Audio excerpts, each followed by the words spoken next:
जय श्री राम भाई और बहनों।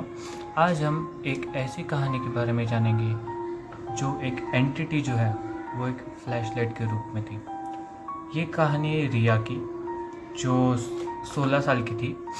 अभी तो वो 23-24 साल की है। तो उन्होंने हमसे शेयर किया कि जब वो 16 साल की थी तब वो एक फ्रेंड के बर्थडे पे गई थी। तो फ्रेंड के बर्थडे पे उन्होंने अच्छा खासा सेलिब्रेट वगैरह किया, जो भी करना था, और रात हो गई थी, तब 11 बज गए हो गए। तो उसे घर भी जाना था तब। तो और उसके साथ 2 फ्रेंड्स भी आ रहे थे, क्योंकि स्लीप ओवर के लिए, या फिर नाइट से भी बोल सकते हैं हम लोग। तो वो तीनों लोग घर गए आराम से, और लगभग 11:30-12 बजे वो लोग पहुंच गए हो गए। तो नाइट से का तो आपको पता ही है कि फ्रेंड्स और रात में हो तो सोने तो मिलता नहीं है। तो करीबन 2 बजे तो ये लोग बालकनी में बैठे थे सब लोग। तो रिया और उसकी एक फ्रेंड वो बालकनी में बैठी थी, और जो तीसरी फ्रेंड थी वो थोड़ा लॉन एरिया में फ़ोन पे बात कर रही थी। ऑब्वियसली उसका बॉयफ्रेंड होगा, इतने रात को कौन नहीं बात करेगा। तो जब वो बात कर रही थी और ये दोनों बालकनी में खड़े थे, तो जो बालकनी में जो रिया और उसकी फ्रेंड थी, उन दोनों को एक ब्राइट वाइट लाइट एकदम फ्लैश के स्पीड से जाती हुई दिखी। और जब उनको वो दिखी, उसी वक्त जो रिया की फ्रेंड थी जो कॉल पे बात कर रही थी, उसे वो फ्लैशलाइट जाते हुए नहीं दिखी, उल्टा वो जंगल के साइड में थी। तो मतलब कि वो ऐसे खड़ी थी, ठीक है, वो जो लॉन टाइप जो भी था वहाँ पे खड़े होकर बात कर रही थी, और आगे में पूरा जंगल एरिया था। तो वो जंगल के जो पेड़ों के बीच में से, ऐसे 2 पेड़ हैं, उनके बीच में से उसे 2 ऐसे छोटे छोटे लाइट्स दिखे, जैसे आग की तरह, जो उसे देखे जा रहे थे।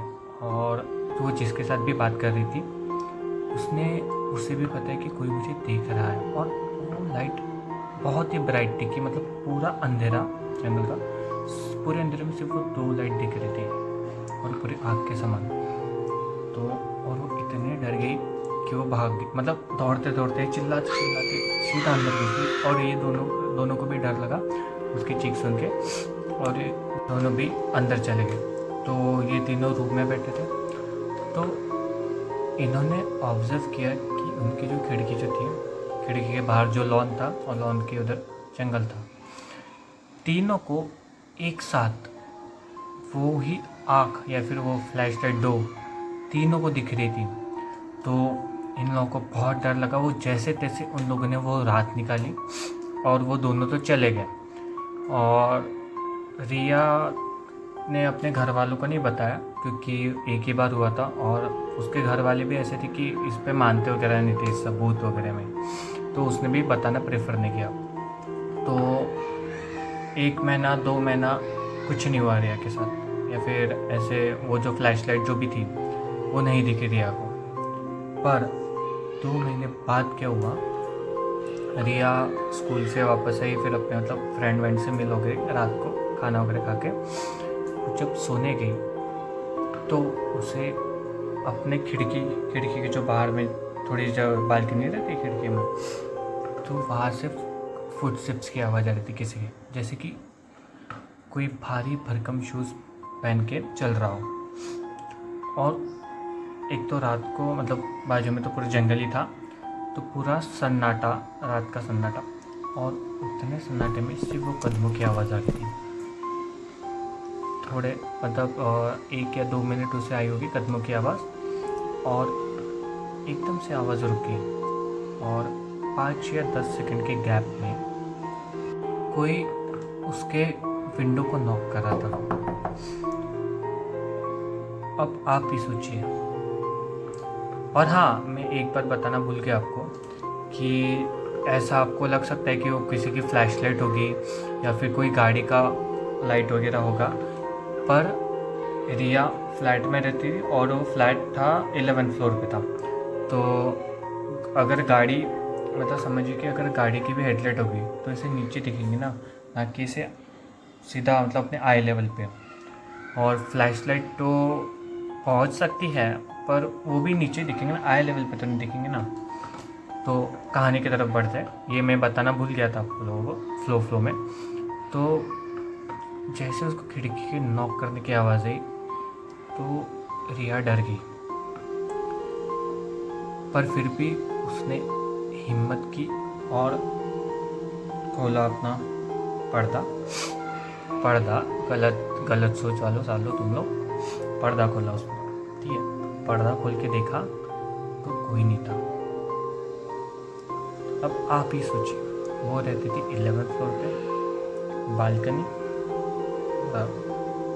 आगे में होता है लॉन वाला टाइप जो ही रहता नीचे में, और ना मतलब 10th फ्लोर में कौन नहीं चढ़ सकता ऊपर। और अगर चढ़ भी गया, ठीक है समझो अगर चढ़ भी गया, तो जस्ट वो नॉक करने की आवाज़ के बाद रिया मतलब 1 मिनट भी नहीं लगाऊंगा रिया को उठने में या फिर वो पर्दा खोलने में।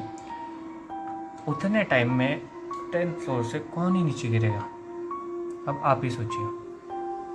तो उसने नीचे वगैरह भी देखा तो कोई नहीं दिखा, और ये जो सिलसिला था रोज़ बढ़ता गया,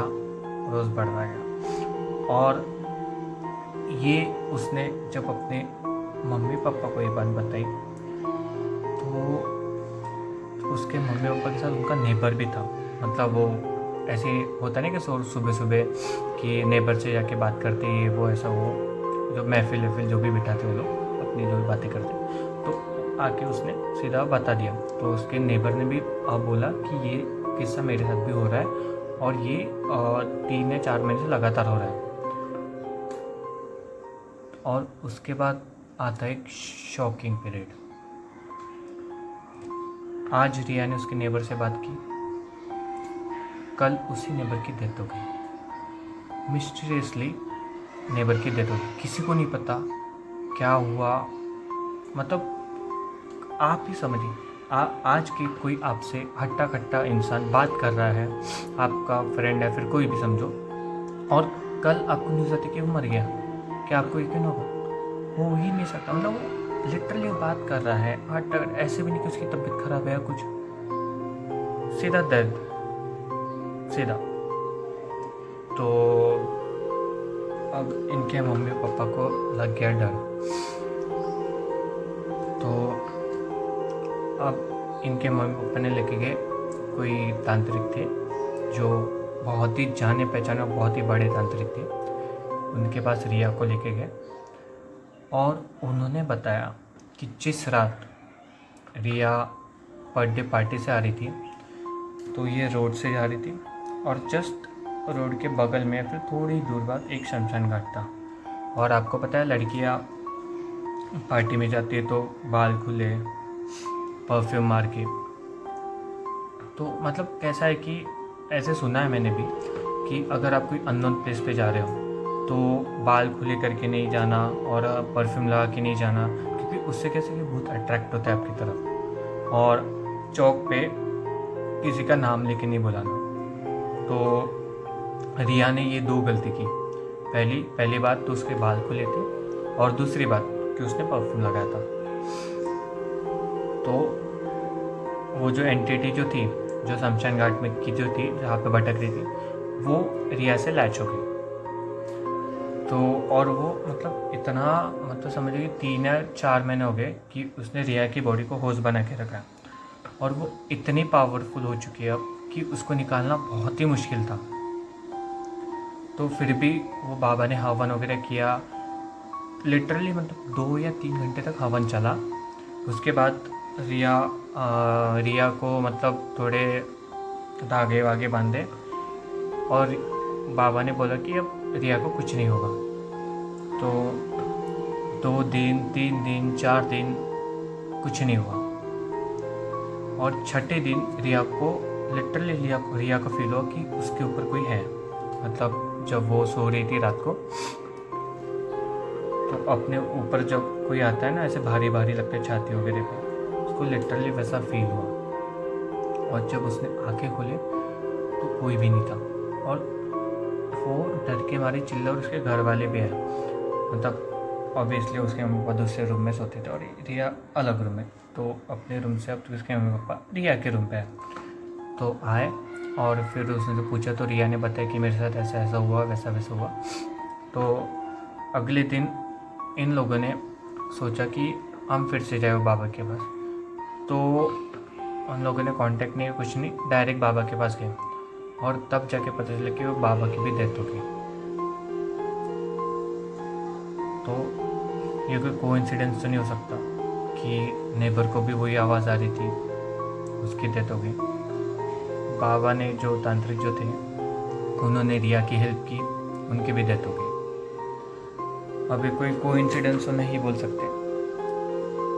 तो फिर बाद में क्या हुआ कि जो तांत्रिक के जो चेले वगैरह थे उन्होंने उन्हें मेहंदीपुर बालाजी का एड्रेस दिया और बोला कि वो हनुमान जी का मंदिर है, वहाँ पे आप जाइए, वहाँ पे आपकी मदद कर देंगे वो।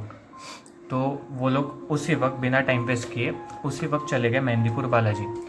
और जैसे ही वो गए तो रिया के मतलब ऐसे बिहेवियर में थोड़े चेंजेस आने लगे कि जैसे कि वो मना कर रही थी जाने को, यहाँ पे नहीं चलते, यहाँ पे नहीं चलते। और पहले स्टार्टिंग में तो उसने अच्छे से बोला कि यहाँ पे नहीं चलते, यहाँ पे नहीं चलते, और सडनली उसकी आवाज़ चेंज हो गई और वो एक आदमी के आवाज़, लिटरली एक आदमी के आवाज़ में बोल रही थी कि मुझे नहीं जाना, मुझे नहीं जाना यहाँ पे, मुझे नहीं जाना, छोड़ दो मुझे, छोड़ दो मुझे। तो पापा गाड़ी चला रहे थे, रिया और उस रिया को पीछे बैठे थे और उसकी मम्मी भी पीछे बैठ गई क्योंकि रिया संभालने रही थी तो उसको संभालने के लिए। तो जैसे ही वो लोग मेहंदीपुर बालाजी के आ गए, रिया ज़ोर ज़ोर से चिल्लाने लगी, बहुत ज़ोर ज़ोर से चिल्लाने लगी।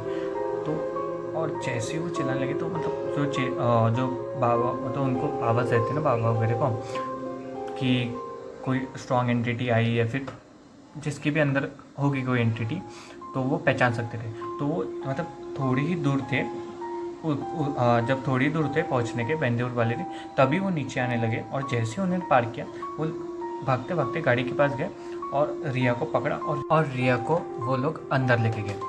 तो वो जो हवन था वो 3 घंटे चला। और जब उस बाबा ने पूछा कि कौन है तू, तब उसने बताया कि मेरा नाम रमेश है और मैं इनके घर के मतलब जस्ट बगल वाले गांव में ही रहता था। तो जिनकी होती है ना कि जब उनकी मौत होना हो पर उसके पहले ही वो मर जाते, तो वो आत्माएं भटकती रहती, तो वो वही शमशान में ही भटक रही थी। तो रिया जब उस शमशान के पास से जा रही थी तो उसके पहले तो बाल खुले थे जैसे मैंने बताया था आपको, और उसने परफ्यूम भी लगाया था। तो वो एंटिटी को रिया पे मतलब रिया से प्यार हो गया एक तरफ से। तो और उसने बोला कि मैं तो रिया को लेके जाऊंगा कुछ भी हो। तो उस बाबा ने फिर वो लाल कलर का मतलब कुछ भी जो भी रहता है उनके पास वो फेंका, और फिर उनका जो ये रहता है जल वगैरह जो रहता है वो फेंका वगैरह। बहुत मतलब 3 घंटे वो हवन चला और उसके बाद रिया बेहोश हो गई। और तब उन्होंने बताया कि अब ये एंटिटी आपके रिया को कभी परेशान नहीं करेंगी, बस आपको इतना करना होगा कि रिया को कभी भी शमशान के पास नहीं लेके जाना, और वो वाला शमशान क्या कोई और भी शमशान के पास नहीं लेके जाना होगा। और अगर आप लेके गए तो फिर से ऐसा कुछ हो सकता है। और तब से फिर रिया ने शमशान जाना भी छोड़ दिया, परफ्यूम लगाने भी छोड़ दिया, कहीं भी बाहर भी जाती हो तो बाल बांध के जाती हो। और यही थी हमारी आज की कहानी। तो अगर आपको पसंद आई तो लाइक शेयर सब्सक्राइब करिए, और अगर आपके भी पास कोई ऐसी ही कहानी हो तो आप मेरे जीमेल और इंस्टा अकाउंट में बता सकते हो, जो मैं नीचे डिस्क्रिप्शन में डाल दूँगा। Thank you so much.